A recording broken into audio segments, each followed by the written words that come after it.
નમસ્તે વિદ્યાર્થી મિત્રો, ધોરણ 3 વિષય ગણિત પ્રકરણ 14 રૂપિયા પૈસા. આજે આપણે 100 પોથીની અંદર દાખલા નંબર 6 જોઈશું.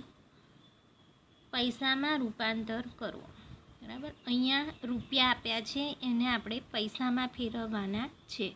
તો આપણે આગળ શીખી ગયા કે આપણી જોડે અહીંયા 1 રૂપિયો હોય. બરાબર, તો 1 રૂપિયો હોય તો એને પૈસામાં ફેરવવા હોય તો 100 પૈસા થાય. બરાબર, 1 રૂપિયો એટલે 100 પૈસા.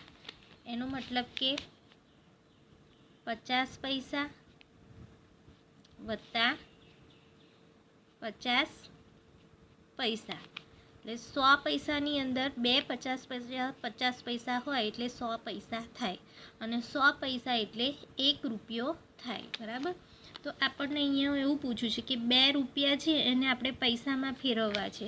તો હું અહીંયા લખું છું કે 2 રૂપિયા છે, હવે એને પૈસામાં ફેરવવા છે. તો અહીંયા આપણે શીખી ગયા કે 1 રૂપિયો હોય તો એને પૈસામાં ફેરવવા હોય તો 100 પૈસા જોઈએ. એવી રીતે 2 રૂપિયા હોય તો એને પૈસામાં ફેરવવા માટે આપણે કેટલા રૂપિયા જોશે? કેટલા પૈસા જોશે? 200 પૈસા. બરાબર, 200 પૈસા એટલે કે 100 પૈસા વત્તા 100 પૈસા. 100 પૈસા એ 1 રૂપિયો એટલે 100 પૈસા વત્તા 100 પૈસા એટલે 200 પૈસા થશે, અને 200 પૈસા એટલે 2 રૂપિયા. બરાબર, એટલે આપણે અહીંયા લખ્યું કે 2 રૂપિયા એટલે 200 પૈસા થાય. એવી રીતે 6 રૂપિયા હોય તો 6 રૂપિયા હોય તો 1 રૂપિયા એ 100 પૈસા, તો 6 રૂપિયા એ 600 પૈસા લખાય.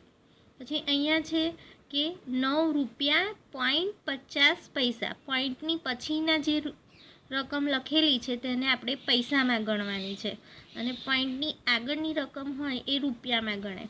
તો અહીંયા 9.50 છે, તો આપણે અહીંયા જોઈશું કે 9.50 લખ્યું હોય 50, તો જે આગળ છે એ રૂપિયા છે, પાછળ છે એ પૈસા છે. તો અહીંયા 9 લખ્યા છે, તો 9 લખ્યા છે એનો મતલબ કે 900 પૈસા. બરાબર, વત્તા પાછળ 50 છે એટલે અહીં લખી દેવાનું 50 પૈસા. બરાબર, 900 પૈસા એટલે કે 100 9 વખત લીધા એટલે 900 થયા. 1 રૂપિયા એ 1 વખત 100, તો 9 રૂપિયા એટલે 9 વખત આપણે 100 લઈએ એટલે 900 થાય, અને 900 એટલે 9 રૂપિયા. બરાબર, એટલે કે 900 પૈસા વત્તા 50 પૈસા એટલે 9.50 પૈસા. એટલે આપણે અહીંયા લખીશું કે 900 પૈસા એટલે 9 રૂપિયા અને આમ 50 પૈસા. બરાબર, 950 પૈસા થશે. આ બેનો આપણે સરવાળો કરીશું તો 950 પૈસા થાય. એટલે કે 9.50 રૂપિયાના આપણે પૈસામાં ફેરવવા હોય તો 950 પૈસા થાય. એટલે અહીંયા આપણે 950 લખ્યા.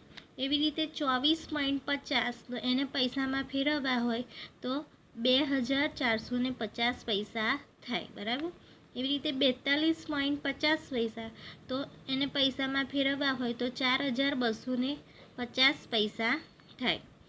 પછી 35.25 ને આપણે પૈસામાં ફેરવીએ તો 3525 પૈસા થાય. તો આ શું કર્યું? આપણે જે રૂપિયા હતા તેને પૈસામાં ફેરવ્યા. એ જ રીતે અહીંયા 4.50 એટલે 450 પૈસા, 7.50 એટલે 750 પૈસા, 15.50 એટલે 1550 પૈસા, 30 રૂપિયા એટલે 3000 પૈસા. 30 તો છે, પાછળ આપણે 2 મીંડા લગાવી દઈશું એટલે 3000 થઈ જશે. 3000 પૈસા હોય એટલે 30 રૂપિયા થાય.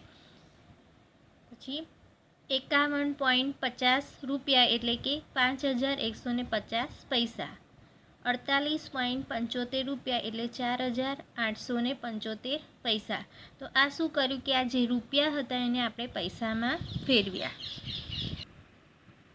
હવે આપણે દાખલા નંબર 7માં શું કરવાનું છે કે રૂપિયામાં રૂપાંતર કરવાના છે. અહીંયા પૈસામાં આપેલા છે પૈસા, એને આપણે રૂપિયામાં ફેરવવાના છે. તો અહીંયા આગળ 375 પૈસા આપેલા છે અને આપણે રૂપિયામાં ફેરવવા હોય તો આપણે શું કરીશું?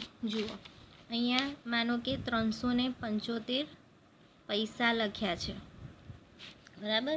હવે 375ને આપણે રૂપિયામાં ફેરવવાના છે. તો આપણે શીખી ગયા કે 1 રૂપિયો એટલે 100 પૈસા, બરાબર. 100 પૈસા હોય ત્યારે 1 રૂપિયો થાય. તો અહીં આગળ 375 પૈસા છે, બરાબર. તો એકમ, દશક અને 100, 100માં કેટલા છે? 3 છે. એટલે 100માં 3 છે, એનો મતલબ કે 100 3 વખત લીધા છે એટલે 3 રૂપિયા થઈ ગયા, બરાબર. અને પાછળ કેટલા છે? 75 છે. તો 75 છે એનો મતલબ કે 75 છે એટલે 100 પૂરા નથી, આમાં 25 રૂપિયા ખૂટે છે, પૈસા, સોરી. તો આ શું ગણાશે? 0.75 પૈસા ગણાશે. જ્યારે 100 પૂરા થાય ત્યારે જ 1 રૂપિયો બને. એટલે અહીંયા 75 પૈસા છે, 100 પૂરા થયા નથી, એટલે આપણે આ ખાલી પૈસામાં ગણાશે.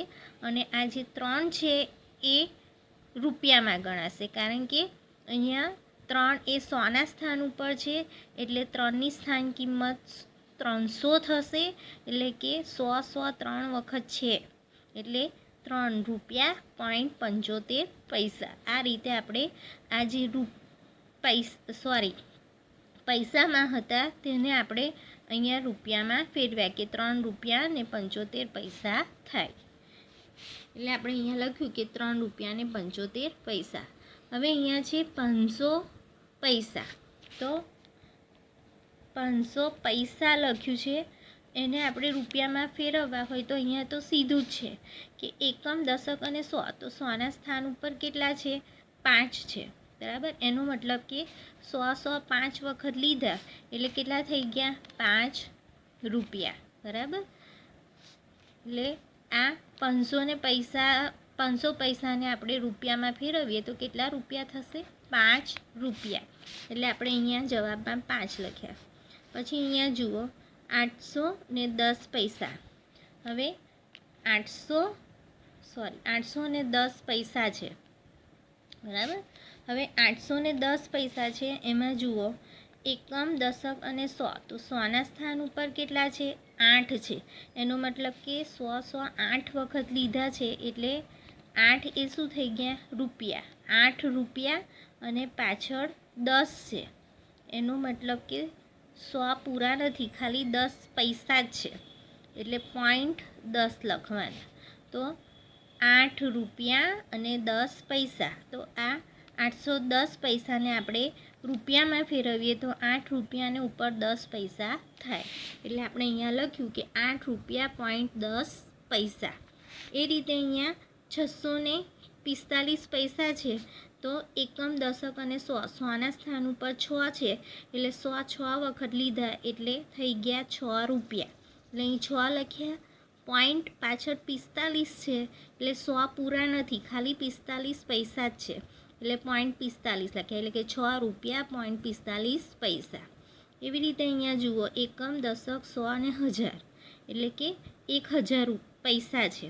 તો 1000 પૈસાને આપણે રૂપિયામાં ફેરવીએ તો અહીંયા જોઈશું તો એકમ, દશક, 100 અને 1000 એટલે કે 10 રૂપિયા થઈ જશે. આપણે 2 મીંડા 100ના કરી લઈએ તો 100 કેટલી વખત અહીંયા લીધા છે? 10 વખત લીધા છે એટલે 10 રૂપિયા થઈ જાય.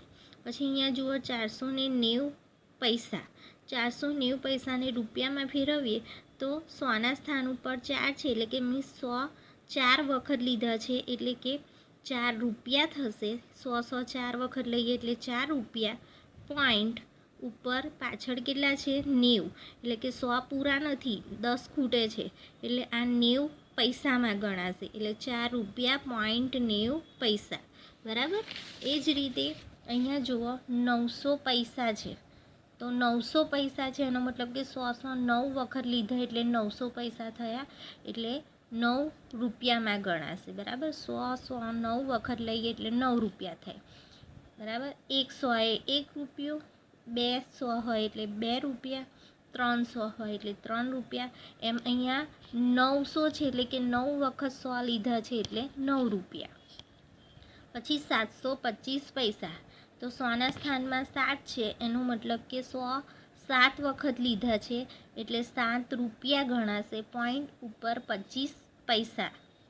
પછી અહીંયા 255 પૈસા એટલે કે 2 રૂપિયા અને 55 પૈસા, 2.55 પૈસા. પછી 950 એટલે કે 9 રૂપિયા પોઈન્ટ 50 પૈસા. 520 પૈસા એટલે કે 5 રૂપિયા પોઈન્ટ 20 પૈસા. 950 પૈસા, સોરી 850 પૈસા એટલે 8.50 એટલે કે 8 રૂપિયા અને 50 પૈસા. તો આ શું થઈ ગયું કે આપણે જે આ પૈસા હતા તેને આપણે રૂપિયામાં રૂપાંતર કર્યું. દાખલા નંબર 8માં જુઓ, સરવાળો કરો, બરાબર. અહીંયા રૂપિયા અને પૈસાના સરવાળાના દાખલા છે. આગળ જે રકમ આપી છે રૂપિયા અને પાછળ જે રકમ છે એને પૈસા કહેવાય છે, બરાબર. તો અહીંયા 7 રૂપિયા 50 પૈસા વત્તા 2 રૂપિયા અને 50 પૈસા છે, એનો સરવાળો કરીશું. હંમેશા સરવાળો પાછળથી કરવાનો હોય છે, એટલે કે એકમ બાજુથી. તો અહીંયા પૈસાથી આપણે સરવાળો કરીશું, તો 0માં 0 ઉમેરીએ તો 0 જ રહેશે, અને આ 5માં 5 ઉમેરીએ એટલે 5 ને 5 10 થાય. તો તમને એવું થશે કે અહીંયા તો 0 લખ્યો છે, એક કાં ગયો.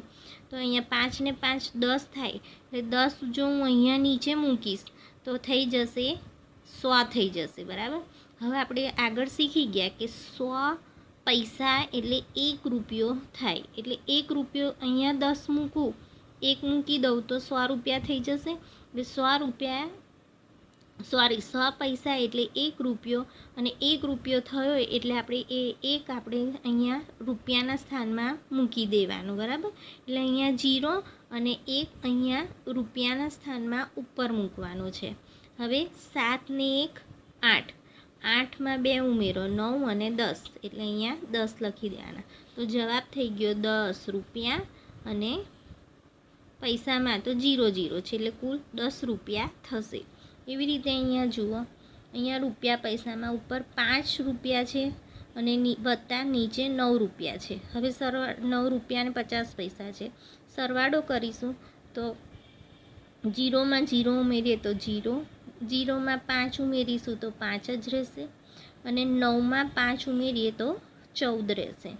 તો 14 રૂપિયા અને 50 પૈસા આપણો જવાબ મળ્યો. એવી રીતે અહીંયા જુઓ, અહીંયા રૂપિયા પૈસામાં ઉપર 6 રૂપિયા ને 50 પૈસા છે, અને વત્તા નીચે 3 રૂપિયા ને 50 પૈસા છે. હવે સરવાળો કરીએ આપણે, તો 0માં 0 ઉમેરીશું તો 0, 5માં 5 ઉમેરીએ એટલે 10 થશે, એટલે 10 જો આપણે નીચે લખીશું તો થઈ ગયા પૈસામાં 100, એટલે 100 એ 1 રૂપિયો થાય. એટલે આપણે અહીંયા રૂપિયાના જે ખાનું છે એમાં અહીંયા ઉપરની સાઈડે આપણે 1 લખી દેવાનું છે, અને શૂન્ય આપણે પૈસામાં જ મૂકવાનું છે. હવે 6માં 1 ઉમેરી દઈએ એટલે થઈ ગયા 7, 7માં 3 ઉમેરો એટલે 8 9 અને 10, એટલે 10 રૂપિયા આપણો જવાબ મળી ગયો. એ જ રીતે આપણે સ્વપોથીની અંદર દાખલા નંબર 9 જોઈશું, તો એમાં પણ તમને સરવાળાના જ દાખલા જોવા મળે છે રૂપિયા પૈસાના. તો અહીંયા પ્રથમ દાખલામાં જુઓ, 3 રૂપિયા વત્તા 5 રૂપિયા અને 50 પૈસા છે, એનો સરવાળો કરીએ તો 0માં 0 ઉમેરીશું તો અહીંયા 0 જ રહેશે, 0માં 5 ઉમેરીએ તો અહીંયા 5 જ રહેશે, અને 5માં 3 ઉમેરીએ 5 પછી 6 7 ને 8, તો આપણને જવાબ મળ્યો કે 8 રૂપિયા અને 50 પૈસા. એવી રીતે બીજો દાખલો તમે જુઓ, તો અહીંયા 4 રૂપિયા અને 50 પૈસા છે, વત્તા 4 રૂપિયા અને 50 પૈસા, તો એનો સરવાળો કરીએ પૈસા બાજુથી, તો શૂન્યમાં શૂન્ય ઉમેરીએ તો શૂન્ય, 5 ને 5 10, 10 શૂન્ય વધી પડી 1, એ અહીંયા આપણે રૂપિયાની લાઈનમાં ઉપર મૂકવાની છે. હવે 4 ને 1 5, 5માં બીજા 4 ઉમેરો તો થઈ જશે 9, 4 ને 1 5, પછી 6 7 8 અને 9, એટલે આપણને 9 રૂપિયા જવાબ મળ્યો. એવી રીતે અહીંયા દાખલા નંબર 3માં જુઓ તો 6 રૂપિયા ને 50 પૈસા વત્તા 7 રૂપિયા ને 50 પૈસા છે. સરવાળો કરીએ પૈસા બાજુથી તો 0માં 0 ઉમેરીશ તો 0, 5 ને 5 10, દસો શું વધી પડી 1, 6 ને 1 7 અને એમાં બીજા 7 ઉમેરીએ તો થઈ જશે 14. એટલે 14 રૂપિયા અને બસ 14 રૂપિયા જ, કારણ કે પૈસાના સ્થાનમાં તો આપણે અહીંયા 0 0 છે એટલે આપણો જવાબ મળી ગયો 14 રૂપિયા. એવી રીતે અહીંયા જુઓ 17 રૂપિયા 50 પૈસા વત્તા 19 રૂપિયા 50 પૈસા, એનો સરવાળો કરીએ તો શૂન્યમાં શૂન્ય ઉમેરીએ તો 0, 5 ને 5 10, દસો શું વધી પડી 1, 7 ને 1 8, 8 ને 8 16 ને 1 17, 17 7 વધી પડી 1, 1 2 અને 3 એટલે 37 રૂપિયા આપણો જવાબ મળી ગયો. પછી અહીંયા દાખલા નંબર 6 જુઓ તો અહીંયા પૈસા બાજુથી ગણીએ તો 0માં 0 ઉમેરીએ તો 0 જ, 5માં 0 ઉમેરીએ તો 5, 9માં 7 ઉમેરીએ 9 પછી 10, 11, 12, 13, 14, 15 ને 1 16, 16 6 વધી પડી 1, 2 ને 1 3, 3માં 2 ઉમેરો એટલે 3 પછી 4 ને 5 એટલે 56 રૂપિયા 50 પૈસા આ આપણો જવાબ મળ્યો. એવી રીતે અહીંયા જુઓ 46 રૂપિયા અને વત્તા 57 રૂપિયા અને 50 પૈસા, એનો સરવાળો કરીએ 0માં 0 ઉમેરો તો 0, 0માં 5 ઉમેરો તો 5, 6માં 7 ઉમેરો તો 6 ને 6 12 ને 1 13, 3 વધી પડી 1, 4 ને 1 5 અને 5માં બીજા 5 ઉમેરીએ તો થઈ જશે 10 એટલે 103 રૂપિયા અને 50 પૈસા આપણો જવાબ મળ્યો. હવે વિદ્યાર્થી મિત્રો તમારે આ દરેક દાખલા તમારી સ્વપોથીની અંદર તમારી જાતે ગણવાના છે.